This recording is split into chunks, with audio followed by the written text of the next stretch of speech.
શહેરની પ્રખ્યાત MS યુનિવર્સિટીમાં આજે એક વૃક્ષ ધરાશાયી થતા 3 વિદ્યાર્થીઓનું રેસ્ક્યુ કરવામાં આવ્યું હતું। યુનિવર્સિટીના યુનિટ બિલ્ડિંગ ખાતે વહેલી સવારે બનેલા બનાવની વિગત એવી છે કે સિક્યુરિટી ગાર્ડ ટિફિન લઈ બેઠો હતો તે જ દરમિયાન અચાનક વૃક્ષ ધરાશાયી થતા તે બહાર નીકળી ગયો હતો, જ્યારે તેની બાઇક દબાઈ ગઈ હતી। આ જ વખતે સ્કૂટર પર જતી પરીક્ષાથી વિદ્યાર્થીની સહિત 3 વિદ્યાર્થીનીઓ પણ ફસાઈ જતા સિક્યુરિટી ગાર્ડ ત્રણેયનું રેસ્ક્યુ કર્યું હતું, જેથી તેમનો પણ બચાવ થયો હતો।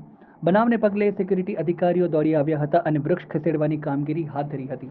અચાનક જ એકદમ આ ઝાડ ઘસી આવ્યું નીચે અને એ ઝાડ નીચે જ હું બેઠો હતો, પણ મને લાગ્યું કે કંઈક ઉપરથી ધડ કરીને અવાજ આવી રહ્યો છે, તે સહી સલામત રીતે મેં દૂર ભાગીને ખસી ગયો અને જોયું તો રોડ પર એ ઝાડ આખું ઘસી આવ્યું। એની નીચે 3 છોકરીઓ દબાઈ ગઈ હતી અને મેં મારી જાતે બી પોતે બચાવ કરી અને 3 છોકરીઓનો બી બચાવ કર્યો છે। એ લોકોની એક્ટિવા બી કાઢી, એ લોકો એક્ઝામ માટે આવ્યા હતા અને છોકરીઓને થોડુંક બ્લીડિંગ થયું હતું।